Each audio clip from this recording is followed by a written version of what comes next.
స్వామి, భాష మరీ కఠినంగా ఉంది. మీ వాక్యం ప్రారంభంలోని భక్త, చివరిలోని కోరుకొనుము తప్ప నాకేమీ అర్థం కాలేదు స్వామి. అర్థం కాలేదా? మరి సంస్కృతంలో అంత పెద్ద దండకం చదివావు?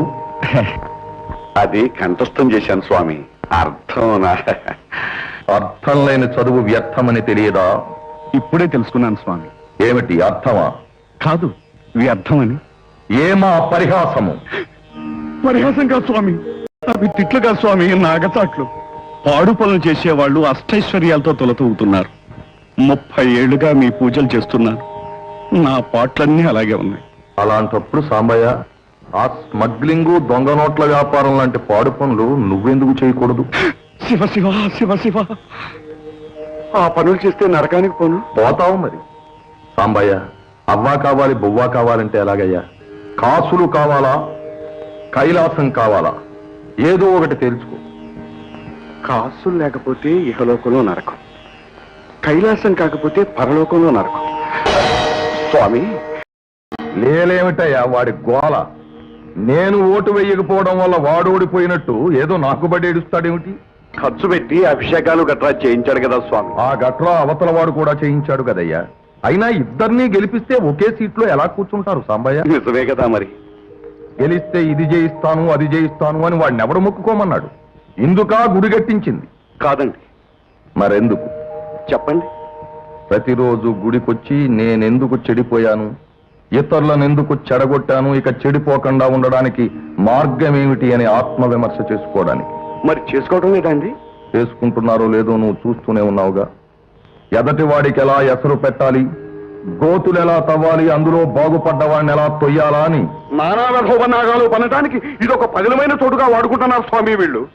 ఆగు సాంబయ్య, ఎదుటివాడి తప్పును ఒక వేలుతో చూపించేటప్పుడు నీ వైపు 3 వేళ్లు చూపిస్తున్నాయి, గమనించావా?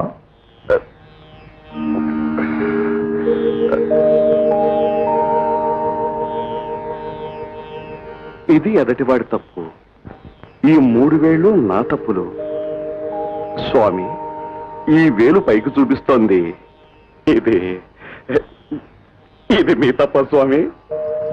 కాదయ్యా, అందరి తప్పులు తెలుసుకోవడానికి పైన సర్వాంతర్యామినైన నేనున్నాను అని చెప్పడానికి గుర్తు బొట్టనవరేలు. ఆహా, మొత్తానికి దేవుడు అనిపించారు స్వామి. అనిపించడం ఏమిటయ్యా? దేవుణ్ణి. కాలం యొక్క ప్రభావం తెలుసుకోవాలంటే నా కథ విను. పూర్వం ఒకప్పుడు, ఎప్పుడు? బాణాసురుడి దగ్గర నేను బంట్రోతుగా చేరక మునుపు, డేట్స్ తో సహా ఎక్కడ చెప్పనయ్యా? చెప్పండి. ఓ రోజు నేను కైలాసంలో ఉండగా శనిగాడు వచ్చి, పరమేశ్వర ఈ వేళ నిన్ను పట్టుకుంటాను అన్నాడు. నీ మొహం నువ్వేమిటి, నన్ను పట్టుకోవడం ఏమిటి అన్నాను. కాదు, పట్టుకు తీరతాను అన్నాడు. ఎందుకైనా మంచిదని చెప్పి వాడికి అంటబడకుండా ఓ చెట్టు త్వరలో దూరాను. మర్నాడు ఉదయమే నేను చిరునవ్వుతో బయటకు వస్తుండగా శనిగాడు వెర్రినవ్వు నవ్వుతూ నాకెదురుగా నిలబడ్డాడు. ఎందుకురా నవ్వు అన్నాను. నేను గెలిచాను కదా అన్నాడు. నీ మొహం నువ్వు గెలవడం ఏమిటి అన్నాను. ఓయ్ వెర్రి శంకరా, కైలాసంలో ఉండవలసిన నువ్వు చెట్టు త్వరలో ఉన్నావు అంటే అది నా మహత్యమే కదా అన్నాడు. ఒప్పేసుకుని, నీ అసాధ్యం గోలా, నువ్వు శనిగాడువు కాదు, శనేశ్వరుడివి, పోపమ్మన్నాను. ఇది నా బ్యాడ్ టైం అవునంటావా కాదంటావా? ఏమో స్వామి, ఏది నమ్మలేకపోతున్నాను. అది నమ్మడానికి కూడా నీకు టైం రావాలి. ధర్మం చేయండి అయ్యా, తమ తోచిన ధర్మం చేయండి బాబు. కాశీ నుంచి వస్తున్నాను బాబు, కళ్ళేని కబోదిని బాబు. తోచిన ధర్మం చేయండి బాబు. నీకు కళ్ళు లేవా? లేవండి అయ్యా. ఎంత దూరం చూస్తున్నావు? కాశీ నుంచి వస్తున్నాను బాబు. ఓరి నీ దుంప దగ్గర నువ్వు కాశీ నుంచి వస్తున్నావా? నీకు 5 రూపాయలు ఇచ్చినా తక్కువేనా? కానీ రొంటిని 5 పైసలు ఉన్నాయి, అది నీ అదృష్టం. తాను దేవుడు చల్లగా కాపాడాలి బాబు. ఓరి వీడి కళ్ళు లేకుండా కాశీ నుంచి వస్తున్నారా? నేను కళ్ళు లేకుండా కనీసం ఆ కరివేపాకు చెట్టు వరకైనా నచ్చి వెళ్ళగలను. చూద్దాం. బుద్ధి కర్మానుసారిణి.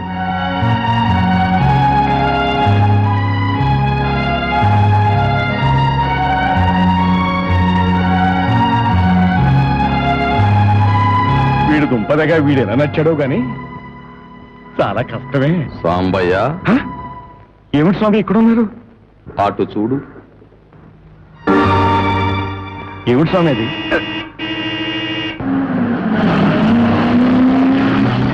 ఏమిటి స్వామి అది? నీకోసమే వేశానయ్యా, డబ్బు మూట. ఉమ్.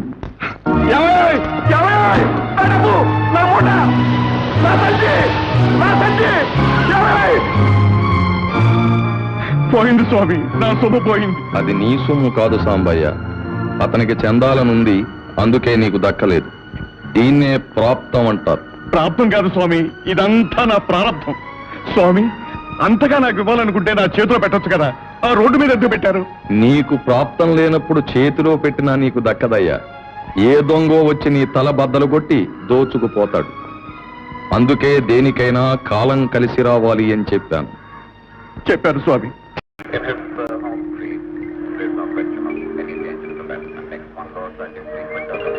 Century, century, double century.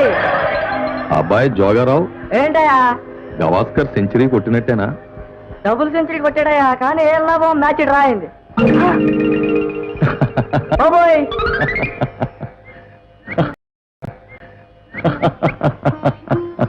స్వామి, తమరు ఎక్కడున్నారా? ఏమిటి ఆనందిస్తున్నారు? క్రికెట్ క్రీడా వినోదం. నీ పూజ పూర్తి కాలేదా? అభిషేకం చేద్దాం అనుకుంటున్నాను. తమరు ఇక్కడే ఉన్నారుగా. స్వామి, తమ దగ్గర చాలా విషయాలు తెలుసుకున్నాను, కానీ ఇంకా చిన్న చిన్న సందేహాలు మిగిలిపోయాయి. దేహమే ఒక పెద్ద సందేహం. అడుగు. స్వామి, విభూతి అనగా బూడిద. అది తెలుసు స్వామి, అంతరార్థం. బూడిద నుండి పుట్టిన ప్రతి వస్తువు బూడిదైపోక తప్పదనే సత్యానికి గుర్తు. ఓహో. స్వామి, ఇన్ని వాహనాలుండగా తమరు ఎద్దుని ఎందుకు ఎక్కుతారు? పశుత్వాన్ని అణచడానికి. గళమున ఆ గరళము, ప్రళయమునకు చిహ్నం. ఆ పాము, ఆభరణం. చంద్రబింబము, జగద్దీపము. మరి ఈ త్రిశూలం ఎందుకో? పళ్ళు గుట్టుకోవడానికి. ఓహో. హ? లేకపోతే ఏమిటయా ప్రశ్నలు టక టక టకమని అడిగేస్తున్నావు? ఇదేమన్నా జిల్లా పరిషత్ ఇంటర్వ్యూవా? శివ శివ, ఎంత మాట! నీ ధోరణి చూస్తే అలాగే ఉంది. అది కాదు స్వామి. స్వామి, ఏమి? తమరు శిష్యున్నారేమిటి? చిక్మంగళూరు ఎలక్షన్ లో రాజకీయ నాయకుడు ఇష్టం వచ్చినట్టు ఎన్నికల వాగ్దానాలు చేసేస్తుంటే పాపం ఒక చీమ కుట్టనా మాననా అని సందేహిస్తోంది. కుట్టేయమని ఆర్డర్ ఇచ్చేశాం. అవును, మరి శివుడాజ్ఞ లేనిదే చీమైనా కుట్టదంటారు కదా. హ? ఒరే ఒరే ఒరే, మళ్ళీ వచ్చాడు వీడు. ఎవరు? భక్తులా? కాదు స్వామి, ప్రేమ పక్షులు. మన గుడి మీద బొమ్మలు చూపించడానికి ఆడపిల్లలను వెంటేసుకొస్తూ ఉంటాడు. తీసుకురాని తీసుకురాని. అబ్బా ఊరుకోండి, అవతల దేవుడు. దేవుడా దెయ్యమా? అపచారం అపచారం రా. తొందరపడకు సాంబయ్య, దేవుణ్ణి నేను, దెయ్యానివి నువ్వు. తప్పు, దేవుణ్ణి అలా అనకూడదు. చెంపలేసుకో. చెంపలేసుకోనా నీ చెంప మీద వెచ్చగా? శివ శివ శివ శివ. శివ శివ అనడానికి ఇంకా టైం ఉందయ్యా సాంబయ్య. రా, నేను చెప్తాను. మిమ్మల్ని దాని మీద చేయి తీయండి. దేని మీద? దేవుడి మీద. ఈ బొమ్మ దేవుడా కాదా? అయితే ఈ వంకరకాలు తీసి చిన్నగా పెట్టమను. ఏమయ్యా, నా కాలు వంకరా? కాదు శంకర, నికృష్టులు నికృష్టులు. ఇలాంటి పాడు పనులు చేయడానికి వీళ్ళకి గుడి తప్ప వేరే చోట లేదా స్వామి? ఒప్పడకయ్యా, ఇంటికన్నా గుడే పదిరమని ఊరికే అన్నారా? నేను ఒక్కడిని అనాథగా నిలబడి ఉంటానా? ఏం చేసినా నేను అడగనని వీళ్ళ ధైర్యం. నాకేదో భయంగా ఉంది రాజు. నువ్వేం భయపడకు, నిన్ను నన్ను ఆ భగవంతుడు కూడా వేరు చేయలేడు. హ? చూసారా స్వామి, చూసారా? మీరు కూడా వాళ్ళని వేరు చేయలేరట. నేనెందుకు వేరు చేస్తానయ్యా? నాకేం పని లేదా? హ?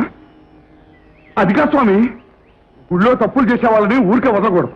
మీ మూడో కన్ను తెచ్చి భస్మం చేయి. నన్ను కాదు స్వామి, వాళ్ళని వాళ్ళని. ఏమయ్యా, ఎగతాళిగా ఉందా? ఈ మూడో కన్నంటే ఏమైనా పొడుండబ్బి అనుకున్నావా? ఇష్టం వచ్చినప్పుడు తెరవడానికి మూసేయడానికి. ఇప్పటికే పాపాలు చూసిన రెండు కళ్ళు మండిపోతున్నాయి. ఆ మూడో కన్నైనా కాస్త సవ్యంగా ఉండనివ్వయ్యా. అయినా ఈ తప్పు వాళ్ళది కాదు, మా అల్లుడు మన్మథుడిది. బూడిద చేసిన బుద్ధి పూనిచ్చుకున్నాడు కాదు. సాంబయ్య, అయ్యా, the time will come to open my third eye when the whole universe will be turned into ashes.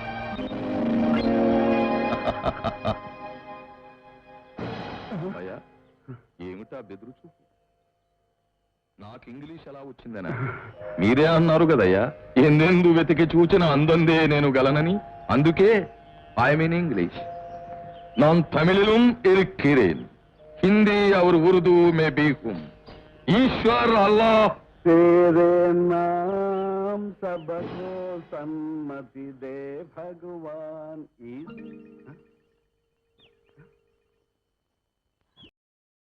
ఆయన అంటారేమిటి స్వామి?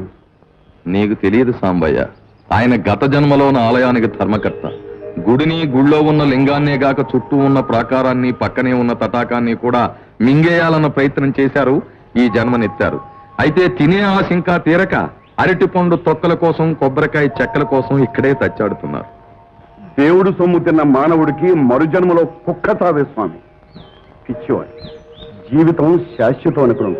సాంబయ్య, జీవిత సత్యం ఏమిటో తెలుసా? ఏమిటి స్వామి? జీవితమే ఒక అసత్యం అనే సత్యం. ఎంత లౌకికం, ఎంత లౌకికం. లోకమే నేనైనప్పుడు నాకు లౌకికమేమిటయ్యా? సాంబయ్య, నేను సోషలిస్టుని. దేవతల్ని, రాక్షసుల్ని సమానంగా చూసింది నేను. స్త్రీలకు కూడా పురుషులతో పాటు సమాన హక్కులుండాలని అర్థ శరీరం ఇచ్చింది నేను. రాష్ట్రాలెన్నైనా దేశం ఒక్కటే అయినట్టు నేనెప్పుడూ ఒక్కటే, నాకందరూ ఒక్కటే. స్వామి, రాష్ట్రాలు అంటే నాకు ఒక విషయం గుర్తొచ్చింది. ఈ దేశంలో ఎలాగో 21, 22 రాష్ట్రాలు ఉన్నాయి కదా. ఇంకా కొంతమంది ప్రత్యేక రాష్ట్రాలు అడుగుతున్నారు కదా. అడిగిన వాళ్ళకి అడిగినట్టు ఇచ్చేస్తే ఈ గలాటాలు గట్రా ఉండవుగా. సాంబయ్య, నువ్వెప్పుడైనా మసాలా వడ తిన్నావా? అదేమిటి స్వామి? తిన్నావా అని అడుగుతున్నాను. తినకేం స్వామి? మసాలా వడ తయారు చేయడానికి కావలసిన ముఖ్యమైన వస్తువేది? శనగపప్పు. అది పండేది? బెంగాల్. మినప్పప్పు? మధ్యప్రదేశ్. ఆవాలు? ఒరిస్సా. నూనె? గుజరాత్. ఉల్లి, మిర్చి? ఆంధ్రప్రదేశ్. కట్టెలు? అడవి ప్రదేశ్. ఇనప మూకుడు? రూర్కెల. సత్తుగరిట? దులాయ్. రుబ్బురోలు? కడప. వండేవాడు? బెజవాడ. తినేవాడు? గుడివాడ, కాకినాడ, వాడవాడ, వాడ. సాంబయ్య, నువ్వన్నట్టు అడిగిన వాళ్ళకల్లా ప్రత్యేక రాష్ట్రాలు ఇస్తూ దేశాన్ని విభజించుకుంటూ పోతే ఒక్క మసాలా వడ తినడానికే నువ్వు దేశమంతా తిరగాల్సి ఉంటుంది. అంచేత విభజన అన్నది దేశానికి, ఇంటికి కూడా అంత మంచిది కాదయ్యా సాంబయ్య. మీ ద్వారా శ్రీమద్ మసాలావడ మహత్యం విన్నాను స్వామి. బాధ ఏమిటంటే స్వామి? నీ బాధ సరేనయ్యా స్వామి. నా కష్టాలు ఎవరితో చెప్పుకోను. నా భార్య పార్వతీదేవిని తీసుకెళ్లి అమెరికాకి అమ్మేశారు. రేపు నన్నెవరైనా ఎత్తుకుపోయి ఏ చైనాకు అమ్మేస్తే మేం కలిసేదెప్పుడు? ఆ 2 దేశాలకు పడి చావదే. ఊరుకోండి స్వామి. ఇప్పుడు విడిపోయినా ఏ వేళకు ఎప్పుడు ఏ దేశంలో ఎలా కలుసుకోవాలని రాసిపెట్టుంటే అలా కలుసుకుంటారు. టైం బాగున్నప్పుడు ఇలాంటివన్నీ తప్పవు. మరి తట్టుకోవాలి. మీకు చెప్పగలిగేటంతటి వాణ్ణి కాదనుకోండి. అది సరేగాని నువ్వు నాకు చిన్న ఉపకారం చెయ్యాలి సాంబయ్య. మహాప్రసాదం. చెప్పండి, ఏం చేయమంటారో చెప్పండి. ఏమీ లేదు. విగ్రహాల దొంగలకు ఒక చిన్న విన్నపం. పార్వతీదేవి నమ్మిన దేశంలోనే పరమశివుణ్ణి కూడా అమ్మవలెను అని నా దేవాలయాల ముందు ఒక బోర్డు కట్టించు. వీలైతే 4 పేపర్లలోనూ వేయించు. అయ్యయ్యో, ఎందుకు మరీ అంత ఇదైపోతారు? మీరేం భయపడకండి. నా ప్రాణాలు అర్పించైనా సరే మిమ్మల్ని నేను కాపాడుకుంటాను. నిజమా సాంబయ్య? నిజం స్వామి. పోరని అసాధ్యం గోలా, సాక్షాత్తు పరమశివుణ్ణి ఓ పూజారి రక్షించడమా? ఇదండి భూలోక మహత్యం. ఏమిటి నాయనా ఈ వెర్రి? కాలం చేసిన ప్రతివాణ్ణి కన్నీటితోనే బ్రతికించగలిగితే ఈ లోకంలో ప్రతి వ్యక్తి జీవితాంతం విలపిస్తూనే ఉండాలి. జన్మ దుఃఖం, జరా దుఃఖం, జాయా దుఃఖం, దుఃఖం దుఃఖమయే జగత్. కానీ సిద్ధయ్య చాలా మంచివాడు స్వామి. మంచి చెడ్డలకి మరణానికి సంబంధం లేదు సాంబయ్య. శ్మశానం ఊరికి ఒకే దూరంలో ఉంటుంది, కానీ అందరూ దాన్ని ఒకేసారి చేరుకోలేరు. వారి వారి కర్మ ఫలాల్ని బట్టి చేరుతుంటారు. కానీ స్వామి, వాడు ముక్కు పచ్చలారని పసివాడే. మృత్యువుకు చిన్న పెద్ద తేడా లేదు సాంబయ్య. జ్ఞాన భక్తి కర్మలు సమ్మిళితం చేసుకున్న సజ్జనులనేక మంది పసితనంలోనే పరమపదించారు. ఎవరు ఎన్నాళ్లు బ్రతికారన్నది కాదు ప్రశ్న, బ్రతికి ఏం సాధించారు అన్నది గ్రహించాలి. కానీ తుచ్చమైన డబ్బు కోసం ఒక నిండు ప్రాణాన్ని బలి తీసుకోవడానికి వాళ్ళకి చేతులు ఎలా వచ్చాయి? ఎటు చూసినా డబ్బు డబ్బు డబ్బు. ఎంత డబ్బు సంపాదించినా చివరకు ఏది సొంతం?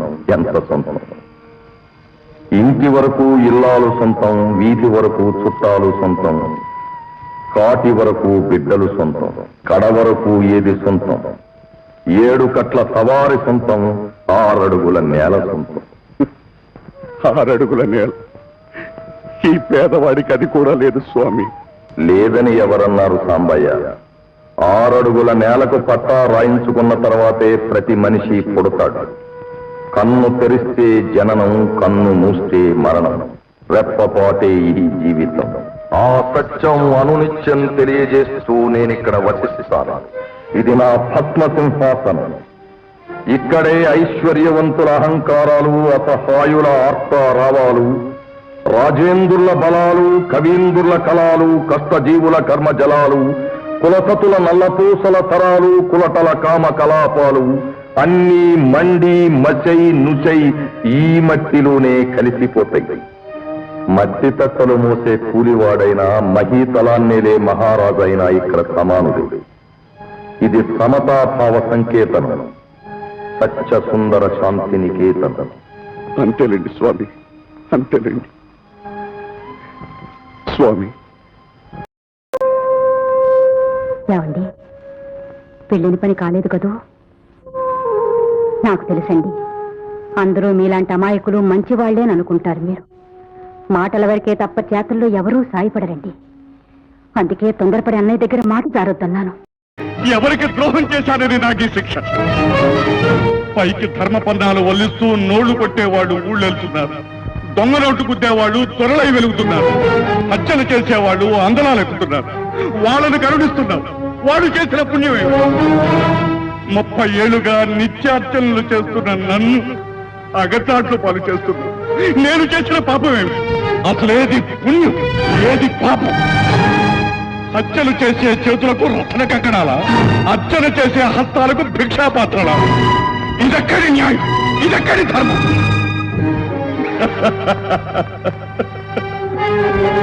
పలకవే, నువ్వు పలకవు. నువ్వెందుకు పలుకుతావు?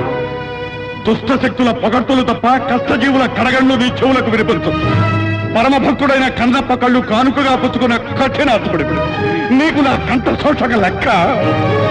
అవునులే, నల్లరాయిని చెక్కి చెక్కి శిల్పి నిన్ను ఒక లింగంగా మలిచాడు. దెబ్బలు తిని తిని నువ్వు మొద్దు పారిపోయావు. భక్తులకు ఎదురు దెబ్బలు తగులుతున్నా ఆదుకోలేని అసమర్థుడవయ్యావు. మాట్లాడవే. నీ గొంతు మోగపోయిందా? నీ చెవులు చిల్లులు పడ్డాయా? నీ 3 కళ్ళు మూసుకుపోయాయా? శివ, నీ సాయం పొందలేని ఈ కాయంతో నాకిక ప్రమేయం లేదు. అది నీకే అర్పిస్తాను.